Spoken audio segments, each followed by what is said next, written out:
Good morning. So one of the things we were talking about is how to delete something from an image. And I've got a few other techniques that might be helpful for you. Let's just swap into Photoshop and take a look at what there might be. I'm sharing my screen. We're going to Photoshop. Here's our picture of the room that we are trying to figure out how to get rid of this stuff that's on the back wall. I'm going to give you like 4 different ways to play with this thing. As you can see, what I've got is a selection around the sink and the shadow of the sink. And I'm trying to use that selection to say, get rid of this thing.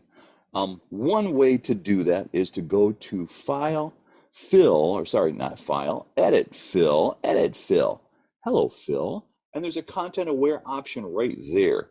This is better than the content aware that's right here in Edit Content Aware Fill.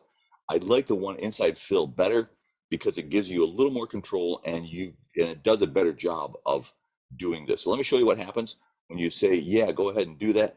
It does that. It gives me, it kind of, it gives me a little bit of work. Now I'm going to hide my dancing ants. You can see I've got some work to do because I can use my clone stamp tool. I'm going to come back in here then and say, well, I'm going to get rid of my selection.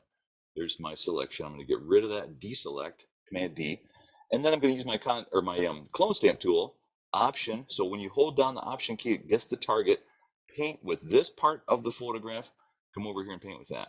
I can keep this, so I can paint like that with my brush. And you see what it's doing is using where the X shows up. Maybe I'll make my brush a little smaller.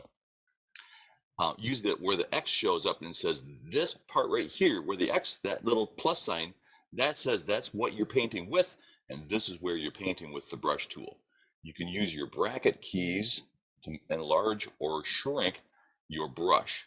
I recommend getting new paint as you work. So you can see I've got a nice little spot here. I'm going to option click on this spot here and pick up that stripe and then paint that down a little bit. Now the trouble is that's a little bit later there, so maybe what I'll have to do is go back and fix that when I finish painting this thing. Maybe I'll just draw that stripe in.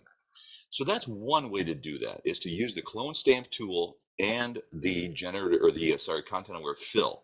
Another one is I'm just going to undo, undo, undo, come back and get my sink back.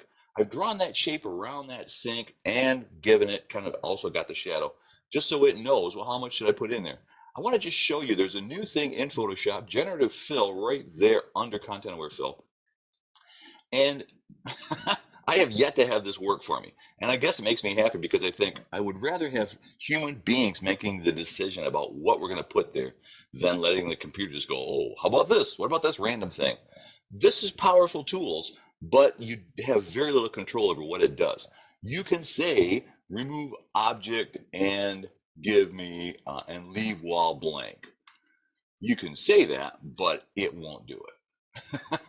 I'll show you what I'm talking about. It gives you 3 variations over here in the sidebar. Once it gets done and it goes, well, maybe you want a different kind of sink. Maybe you want a shelf. Maybe you want this over here. In no case yet, I have tried this 100 times, and at no point have I been able to say, just leave the blank wall. Don't do anything. In fact, if you said, well, maybe if I just don't tell it what to do, it will not know what to do and it will leave it. So leave the generative fill blank and just go ahead and say, generate, I'm not going to tell you what to do. And still what you'll get is, how about this? How about that? How about the other thing? No way does it ever leave the wall, just blank, blank, blank. So it's cool, but at this point, I have yet to see it be the thing that I want it to be. I mean, I can go back in now and get rid of that shelf, which is pretty good, but at what point do I have control over what it's doing? At no point that I have found so far. So that's another way to do it. I'm going to undo that. We're going to come back to our layers here. Zoom is, have you ever noticed Zoom is always in the way? Usually what happens, by the way, when you use generative fill, it pops into the properties menu to show you what's going on. So it shows you the options there. Here's kind of a cool trick. So I'm going to deselect that for a second and show you this. This is another way to do it. Probably the easiest way, I won't deselect that. Probably the easiest way is to use your clone stamp tool and come back in here. You know how to use the clone stamp tool. Get on the layer that you want to work on and then option click and then come back in here and paint inside that space. And it's a slow process. I'm not going to tell you it's easy. It's not, but it works pretty well. So you could do that.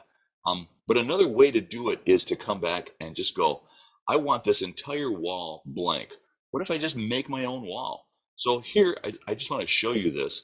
This is a new drawing. I made a selection of the wall shape itself. You can kind of see there, I've got that mask right there. So you can kind of see how I built that shape there. Okay.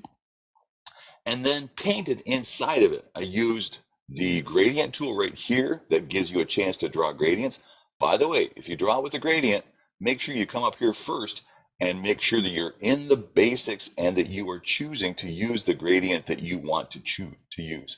It will give you lots and lots of other options that you maybe don't want, but you want to choose the gradient that works for you. So choose that. Make sure you're in the right one. Make sure you got your linear one turned on. Maybe you want the radial one. Maybe you want this wraparound one. But there are lots of possibilities in there. So I use the gradient tool to paint that. I came back in and added a highlight here to make it look like there was a light there. And then I came back with the pencil tool. Pencil tool lives under the brush right there. Gave it a gray color, and then I drew those lines back in. I just kind of came in and put in a couple of vertical guidelines for myself. Use the pencil to draw those lines in there. So that's another way to do it. And then when you turn everything else back on, you go, hey, that doesn't look too bad. I've got, look kind of like the whole room there. And there's a brand new wall there that has nothing on it. I faked it completely. So that's not a bad solution for something where you got a lot of stuff that you want to get rid of. Just draw over the top of the whole darn thing, and you'll end up with something like that. So as I say, we've got kind of draw your own, content-aware fill, clone stamp, and the generative fill. We've kind of talked about multiple solutions on this thing. Depending on the solution, the challenge that you're facing with the images that you're trying to change, one or more of those might be necessary and helpful for you. I hope that helps. I look forward to seeing what you guys come up with. So long.